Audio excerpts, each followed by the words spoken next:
Welcome back to the Ice Bass Sports Podcast. I'm Griff. I'm Matt. And today we are entering week 14, which is the last week of the regular season in most fantasy football leagues. It is exciting stuff. I mean, the season came, it went. Hopefully it won't be the last week of your fantasy season. Hopefully you made the playoffs. Or you made the losers bracket playoffs. Yeah, consolation bracket, right? But no, if you've been listening to this podcast throughout the year, you probably made the playoffs. Let's be honest. Probably. I didn't take my own advice in a lot of leagues.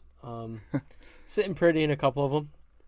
Yeah, I'm in the playoff hunt in every single one of my leagues, which is nice. Nice. I've clinched one place. My dynasty leagues suck. Well, at least you'll get a high pick for next year. I hope so. Get Marvin Harrison. I think I traded away a first round pick on one of them. That's not ideal. Yeah, but week 13 was an interesting week. Yeah, pretty solid. Do a quick recap of that. It kicked off great. We had the best Thursday night football game of the season. Yeah. By far. Dallas beat Seattle 41-35 in what was an electrifying shootout.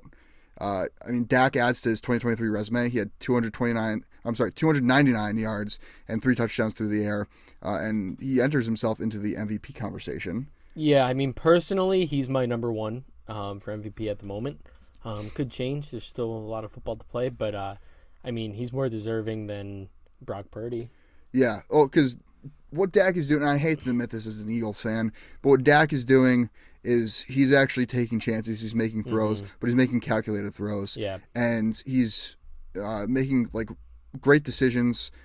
He's really limited his turnovers, which was a huge problem for him last year.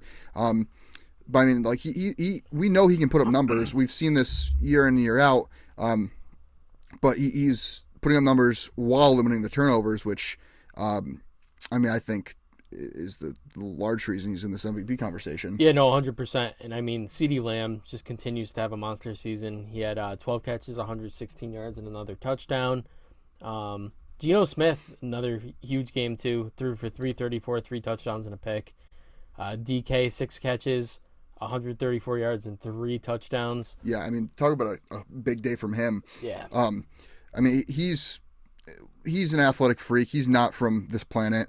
And DK Metcalf, if he draws a good enough matchup, he has the potential to do this every game. Yeah. He recorded the fastest speed in that game on, I believe, his first touchdown of any player this season. Yeah, I think it was 20. He can fly. He's huge. He towers over everyone. Goes up and gets the ball. He's a beast. He is, and he's continued to improve on his route running, which was his biggest concern coming into the NFL. And he's really developed into a nice number 1 receiver. Yeah, and how about Deron Bland? Deron Bland, he's what do you have? His 8th interception this game. 5 weeks to go. What do you think he finishes with? I'm gonna say he finishes with 11. I was gonna go 10. I do think he hits double digits. I think double digits is definitely a possibility. It's just it could be easy and quarterbacks could just not throw to him. But on the other side, you got Stephon Gilmore. Yeah. So you got to throw to one of the sides. He's really good at getting those turnovers. But the issue with Deron Bland too is he can be a liability in coverage sometimes. He can give those big plays. But that's the kind of the price you pay when you get a cornerback like that is a high turnover machine. Look at Trayvon Diggs a couple of years ago. Yeah, he had all that 1 year with I forget how many interceptions he had, but I think it was double digits, right? Yeah, I think so. And then Xavier Howard had a monster year. Yeah, but look at that Trayvon Diggs year, for example. He had all those interceptions, but he was leading in yards given up to receivers. So it's you take what you give. You can't win them all, but it definitely looks better on a resume to have that many interceptions as a corner. I forgot to plug this in. Live. But how about them Texans? Houston Texans. We'll stay in Texas. Going from Dallas to Houston. Yeah, my favorite team, the Houston Texans. Listen, big blow to our team. Tank Dell goes down with a broken fibula. Which, talk about a bone-headed play by the coaching. Yeah. Why would you have a 5'9", 160-pound wide receiver blocking inside on a power run? that makes zero sense to me. Yeah, no, it doesn't make sense. You knew he had a small frame when you drafted him, right? Yeah. And that was, we talked about this before. He would have been a first round pick had he had a bigger frame, had he had more bulk to him. 100%. But then, so that he's has a disadvantage when it comes to his size, and you're gonna make him block inside on a power run where you got all these big 300+ pound men, coming at you like that. That's shame on the coaching. This is entirely their fault. Yeah, 100%. Huge blow to the offense, but I mean, Nico Collins, he's stepping up. He's wide receiver 1 the rest of the year in this team. 9 catches, 191 yards and a touchdown, targeted 12 times, and like I said, he's wide receiver 1 with Tank Dell out. I think he was wide receiver 1 with Tank Dell. But C.J. Stroud, efficient again.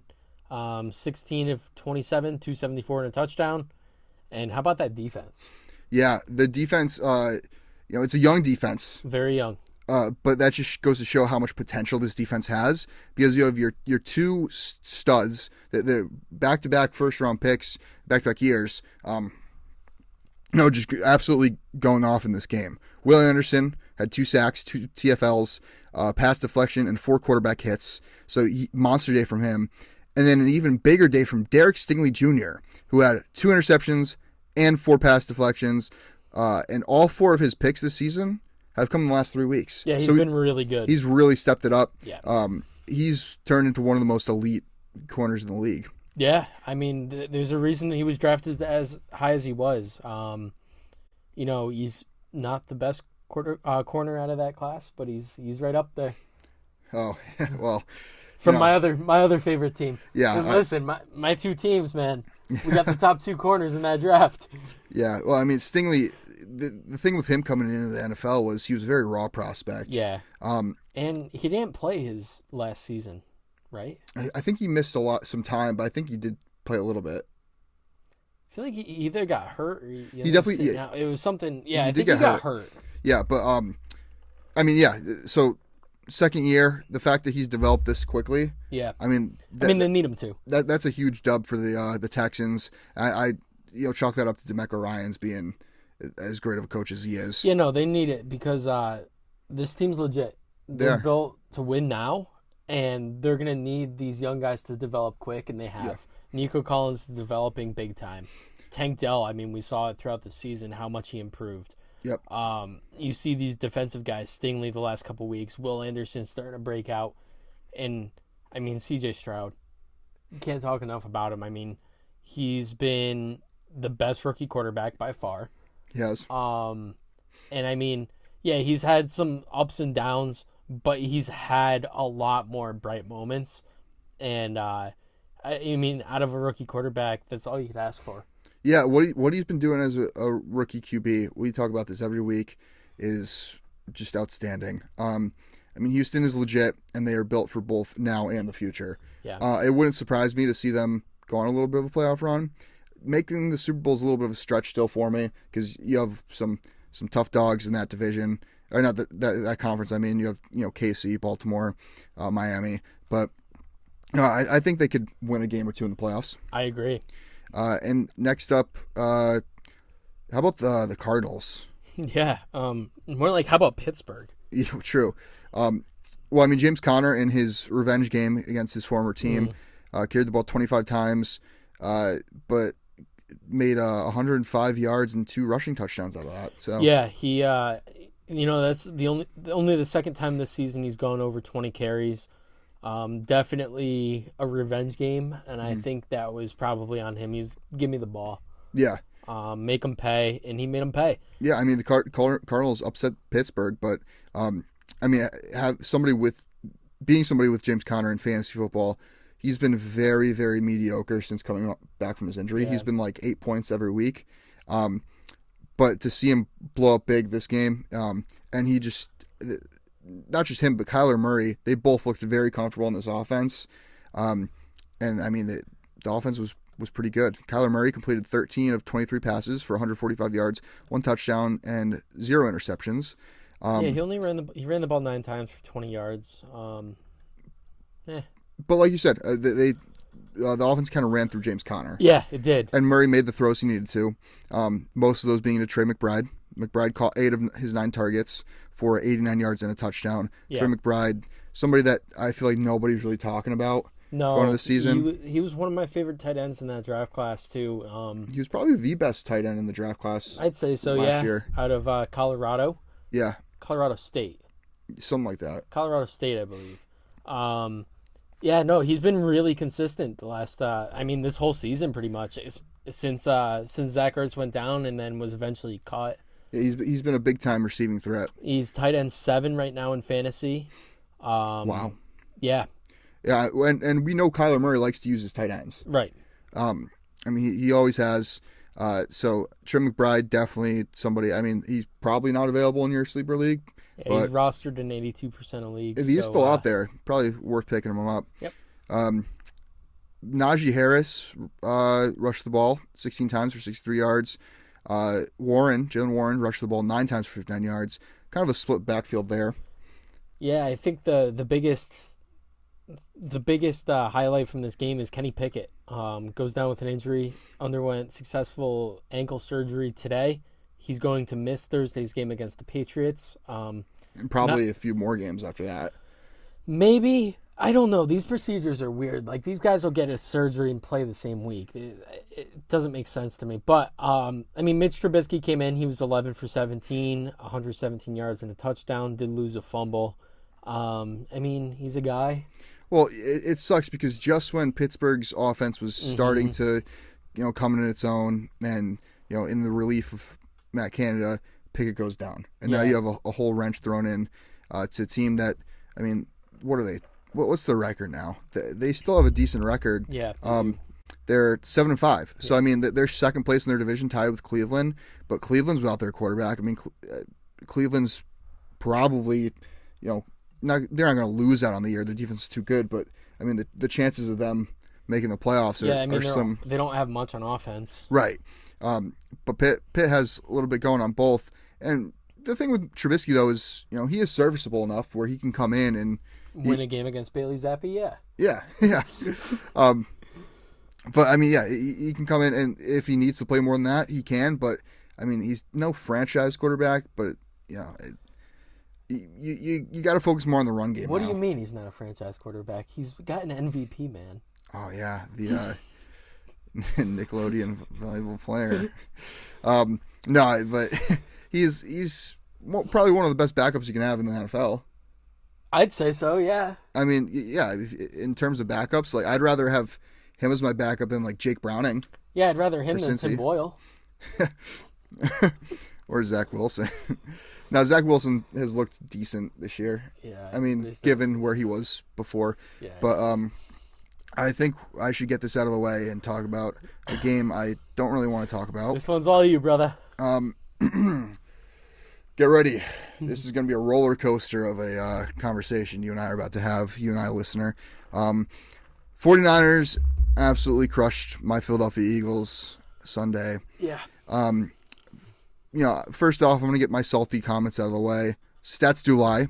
Brock Purdy threw for 314 yards and 4 touchdowns. But if you watch the game, it seemed like he didn't have a single pass over 15 yards. Talk about a guy that is just dump off passes. He's going to win an MVP doing it. Yeah. It's like Tom Brady, multiplied. At least Brady would take some shots downfield. I don't think Brock Purdy had more than one big throw yesterday. He was just dumping it off to Debo and George Kittle over the middle, Ayuk once in a while, and McCaffrey. And when you have all of those weapons, you can do so. No flack against him. It's how the offense is ran, but when we're talking most valuable player, which is a lot of people have him in that conversation, I don't think he's doing anything more than what Jimmy Garoppolo did. Well, with I Niners. also don't think he's the most valuable player on his team. But... No. That's got to go to McCaffrey. But anyway, he's not the only guy that had a big day. Crybaby Deebo Samuel had a huge day. 4 catches, 116 yards, 2 touchdowns receiving, 3 carries, 22 yards, and a touchdown rushing. I need him to continue doing that, though. Got him in a big money league. He's been talking smack ever since the conference championship last year, where the Eagles obviously beat the 49ers. So, I mean, him and a lot of, players on the Niners, the 49ers, had the, that chip on their shoulder that they came and they played with today. I need to see a playoff rematch. Yeah, no, I mean, because it's not going to be as easy for them, especially now that you've played this team once. You're familiar with the team, and it's hard to beat a team twice in one season. But the Eagles' defense, I mean, they showed up in the first two Sanford drives and disappeared for the rest of the game. I mean, they held, I believe the Niners had negative 3 yards in the first quarter, and they exploded in the second, third, and fourth.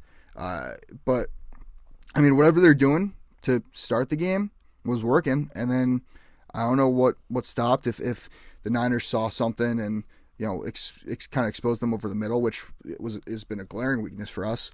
But I mean, Hurts' stats looked okay on paper. He had 298 passing yards, passing touchdown. He also had 7 carries for 20 yards and a tush-push touchdown.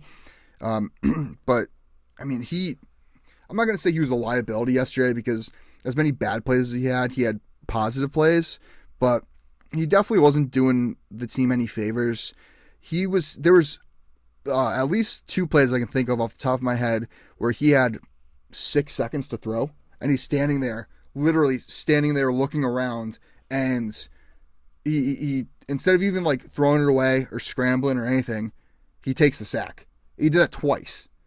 I mean, are you kidding me? The Jets would kill to have 6 seconds to throw. Yeah. I mean, you look at like a team like the Titans. Will Levis is back there with a second to throw, and he's getting crushed in the backfield.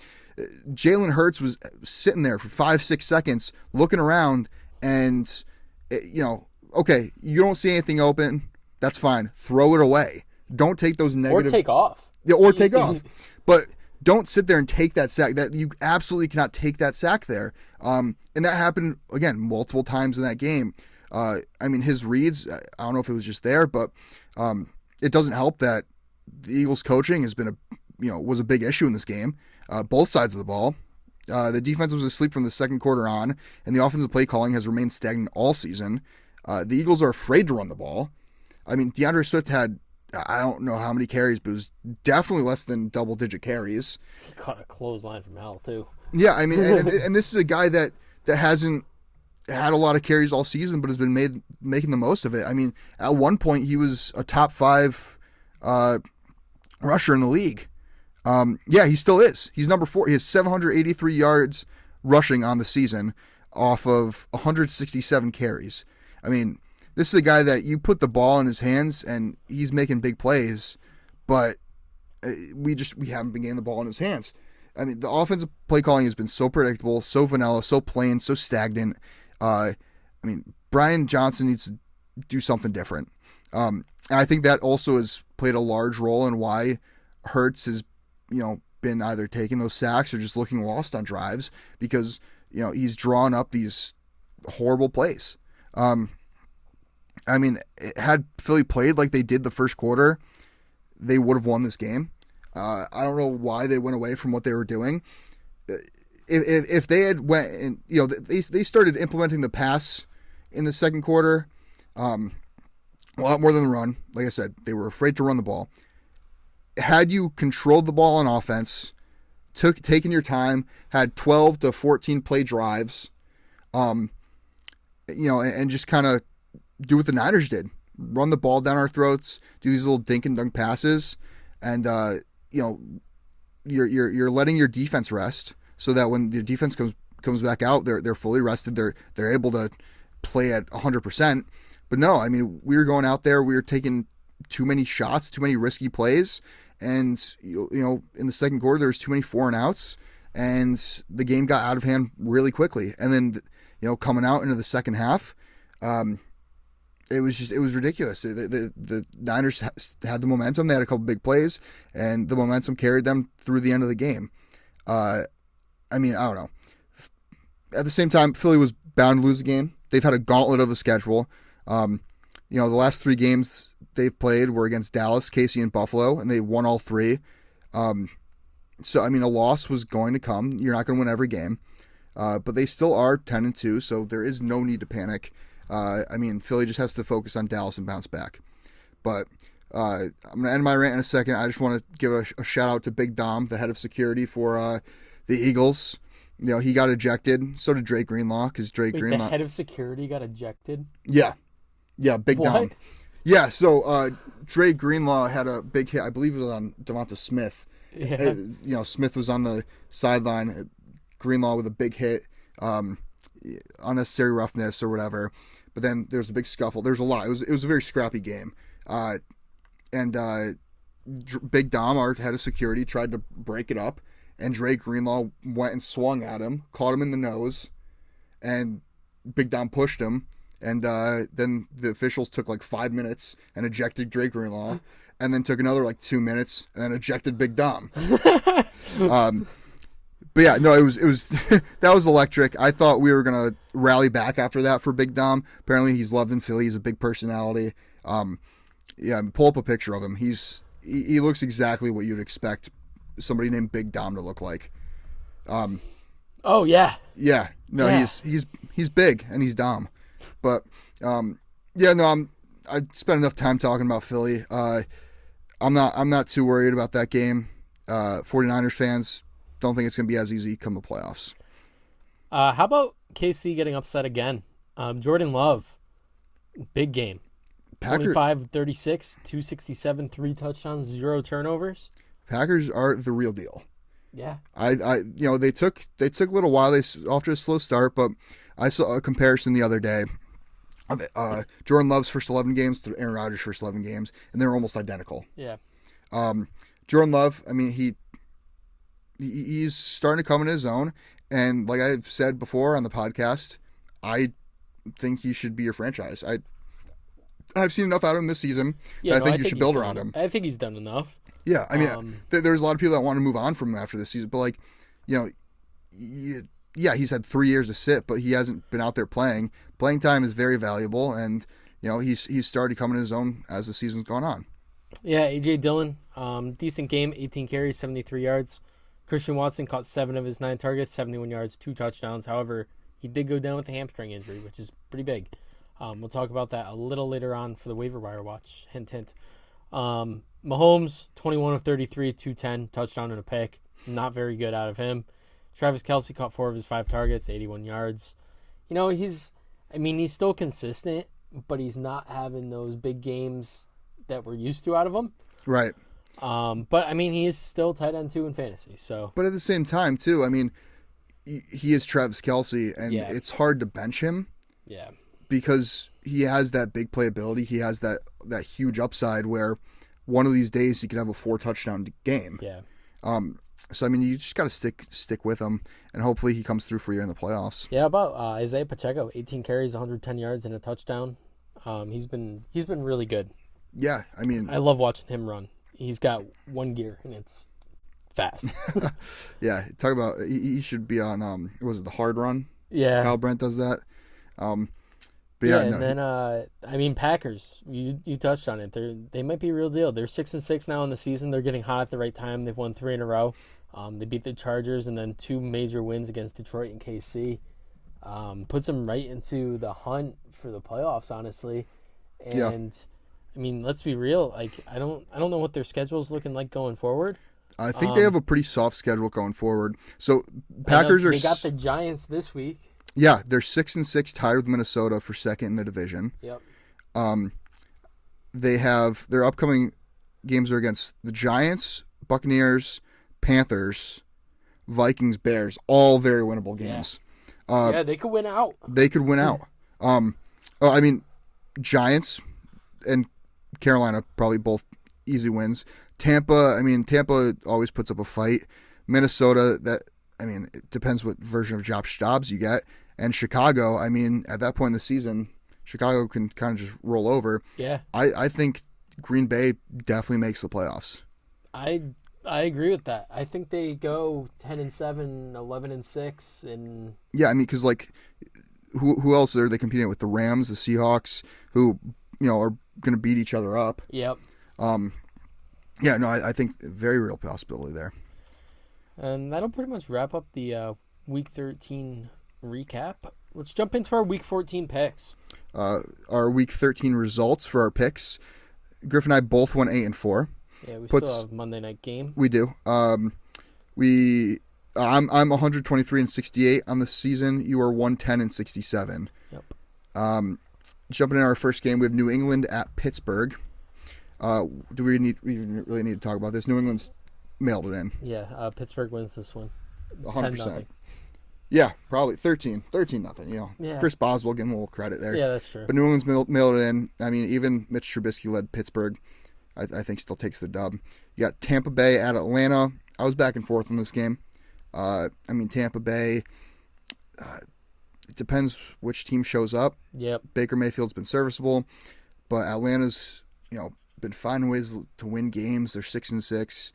This is actually a pretty big game because, this is a divisional win. It could make or break you against the Saints, who are probably going to, be your only other team that's competing with you for that division. I got to go Atlanta. I'm going Tampa Bay here. Really? Okay. I think we get a big Mike Evans game. Yeah, shout out Mike Evans. He just had 1,000 yards for the 10th season in a row. Every season he's been in the NFL, he's had over 1,000 receiving yards. Yep. He broke his own record of 9 straight. Yep. He's now at 10 straight. And first player to ever do it. I mean, I think he's first ballot Hall of Famer, but easily. Detroit at Chicago. Last time I watched Chicago play, it wasn't pretty. When is watching Chicago play ever pretty? I don't know, when they had the Smoking Jay days. Jay Cutler. No, I got to go Detroit. Yeah, I'm going to go Detroit as well. Next up, we have Indianapolis at Cincy. Indy's looked pretty good. Indy's looked pretty good, and you're going up against Jake Browning, which we'll see what he could do tonight. Yeah. But, I just don't know. I don't see it. I think Indy wins this one pretty easily. I do. I think Indy makes the playoffs. Indy might actually compete for that division. Who would have thought that a Gardner Minshew-led Indianapolis Colts would have been making the playoffs? That's a tough division. Yeah, well, you have Houston too, but Houston, Jacksonville. I believe Indy is 7-5. Are they really? Yeah, they have Since when? Since yesterday. They are 7-5. So is Houston. Right. And the Jags are about to be 8-4 after tonight, after they lose to Jake Browning. Yeah. So they're 2 games back from the Jags. Yeah. But that's a clog jam right there. You got Houston, Indy, and Jacksonville.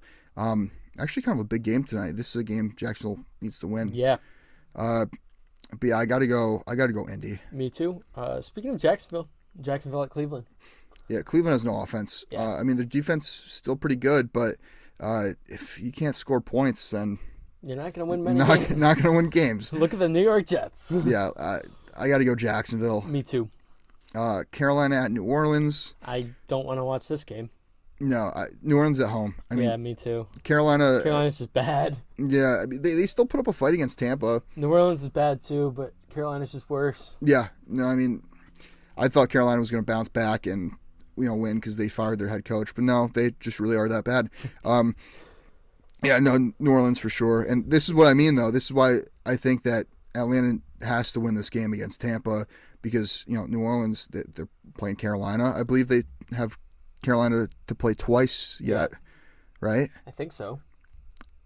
Oh no, they already played them once. Oh no, they already did play them once. But their next games are Carolina, the Giants, Rams, Tampa, Atlanta. So, we could see that New Orleans-Atlanta game in Week 18 come down to division. The division, yeah, which would be pretty interesting. Yeah, so New Orleans for me. Then how about this? My 2 favorite teams. It's a win-win for you. It is a win-win. I can't go wrong here. I'm going to go with Houston, though. My Texans stay hot. Houston at the Jets. Yeah, I got to go Houston, too. You guys benched Tim Boyle for Trevor Siemian. Your 4th different quarterback this season. Yep. I don't know who's coming out at QB for you guys. If Zach Wilson's not starting, they're throwing in the towel. Yeah. That's the thing. Boyle's not good. Simeon's not much better than Boyle. There's a reason Simeon wasn't signed until midway through this year. If Zach Wilson's not starting, the Jets have given up. Yeah. I think this is going to be a true test for Stroud. Definitely. Because you have Sauce going on Nico Collins. You have DJ Reed. Probably Noah Brown, right? Yeah. So, like, you're facing a really good secondary. I'm really interested to see how CJ Stroud responds to that. Yeah. But I do think Houston wins. I do too. I just hope there's no injuries because this is being played at MetLife. Yeah. The Rams at Baltimore, I think this is going to be a sneaky good game. I agree. The Rams, ever since getting Kyron Williams back, have been very explosive on offense. We talked about this ever since last season. Matthew Stafford makes everybody around him better. Puka Nacua, Cooper Kupp, Kyron Williams. Like, I don't need to say anymore. The Rams have a really good team, but also Baltimore is, one of the best teams in the league. Yeah, and Baltimore's defense has been really good as well. I got to go Baltimore at home. They have. I'm also going Baltimore just for the fact that they're home. Honestly, I think this is a game that the Rams could easily win. Yep, not easily, but no, I know. Yeah, Rams could definitely win this game, and I wouldn't be surprised if they do. But I've got to go Baltimore. Home field advantage here. I think it's a very close game. And Baltimore's coming off the bye. Yeah, that's pretty big. They've had 2 weeks to prepare for this. Yep. You have Minnesota at Vegas now. Should be the game that Jefferson's back. Right. That's the only reason I'm going Minnesota, because last time Josh Dobbs played, he threw 4 interceptions. Yeah. He did not look good. The Pasternaut was not there. He was absent. But Vegas, they're 5-7. They've looked solid since moving to Aiden O'Connell, man. He's been okay. Well, and Antonio Pierce has been a pretty solid head coach. He might end up being the guy. He should be. I think he's already earned it. That team rallies around him. The team loves him. It's just such a big difference from Josh McDaniels. Right. I just got the notification that Darius Shaq Leonard signed with Philadelphia. Did he? Yeah, so the Eagles get some reinforcements. Bringing in Shaq Leonard, that's a pretty big addition. That defense. Like I was saying earlier, that we were weak over the middle, and now you bring in Shaq Leonard. That is a huge addition. I don't know why he was cut. He wasn't getting much playing time, and he just kind of wanted to. He was choosing between Cowboys and Eagles too. Yeah, he was. Yep. So I'm convinced that he made up his mind a couple days ago. They need the help. No, I thought he made up his mind a couple days ago and was just waiting till after the game to make that decision, just so it wasn't distraction or anything. That, or it's the fact that they're playing the Cowboys this week, where just rub it in their face a little bit. He's gonna come out with like 3.5 sacks and like 2 picks. Yeah. But yeah, no, back to the Minnesota Vegas. Sorry about that intermission. I'm going Minnesota just because Jefferson's back. I think Jefferson has a day. I sure hope so, man. Seattle at San Fran. This should be another good game. Should be a really good game. I got to go San Fran at home. Although, after a big win like this, I could see them kind of choking a little bit against Seattle. Yeah. A lot of teams tend to slip up after big wins, especially, they probably allocated all their resources to preparing for Philly. Yep. And now you have Seattle. I could see Seattle. And Seattle looked pretty solid against Dallas. Yeah. I still got to go San Fran at home, but I think this is going to be a close game. Yeah. I'm just now realizing I don't think we had any different picks except for Tampa Bay, Atlanta. Wow. Yeah, that's it. Buffalo at KC. Yeah, I'm going KC here. Yeah, I'm also going KC. Buffalo, until they show me that they are the Buffalo of old, I'm going to be picking against them. Yeah, no, I agree, and I think this got to be a big bounce back game from KC. Yeah, that too. They've been taking some bad losses, and I think you got to bounce back with a nice win here. But what is worth mentioning is Buffalo's coming off a bye, so I wouldn't be surprised if Buffalo, kind of makes this a statement game, like, hey, we're still in the playoff hunt. Yeah, don't forget about us. And beats KC. Yeah, I don't know. I think KC wins by a score or two. I think they win a close game. I think this game goes to overtime, personally. And I think Josh Allen gets his first overtime. Actually, no, I'm going KC, but I wouldn't be surprised to see Josh Allen get his first overtime win. Denver at the Chargers. Yeah, I got to go Denver. Yeah, Chargers are just not good. Yeah, I mean, Denver's been, they lost this past week. Russell Wilson threw 3 interceptions. And the Chargers defense have been playing pretty good. Khalil Mack's up to like 15 sacks on the year. Yeah, it's wild. But, I mean, Brent Staley's still their coach, so I'm going Denver. No, but, I mean, Denver really has been playing really well this last stretch of, 6 games. They're coming off a loss, but I think they bounce back and get a win here. Yeah, I agree. Philly at Dallas. Mm-hmm. I'm ashamed to say I can't believe I just saw your pick. Yeah. Yeah, no, I'm going Dallas. So am I. Going Dallas at home, although, the Shaq Leonard news should sway me a little bit, but it doesn't because he probably won't play against Dallas. If he does, he'll be limited. Limited. But, I mean, I think what happens here is this is another reality check for Philly. Dallas wins because we already beat Dallas in Philly. Yeah, I think we split with Dallas. I was just going to say, I don't even know if it's a reality check. I think it just comes down to the fact that it's 2 divisional opponents that know each other so well. I think they're bound to split the season series. And if Dak keeps playing like the way he has, then they're going to have a big day. I think it'll be a shootout, though. Yeah, and I mean, I almost want to lose this game because we've already beaten Dallas once. If we meet them in the playoffs after beating them twice in the season, I don't like. I don't like those odds. I mean, to beat a single team 3 times in one season, I've said this before. I'll say it again. It is dang near impossible. Yeah. So I mean, I do think Dallas takes this one at home. They're pretty 2 evenly matched teams. Yeah. And I think a lot of people start writing off Philly after this. I think Philly embraces the underdog mentality after this game, wins out, finishes the season, 14-3, ends up getting the first round bye and goes on a little run in the playoffs. But I do think we lose this game. It's another tough game in a long stretch. CeeDee Lamb game. Even against Darius Slay, I still think CeeDee Lamb's just so good, and I think this is the game where he and Dak are able to show everybody that they're not just these guys that pick apart bad defenses. Yeah, I think it will be a close game, though. It will be. I think it'll be close. I think it's going to be high scoring, though. Really? I do. I could see that.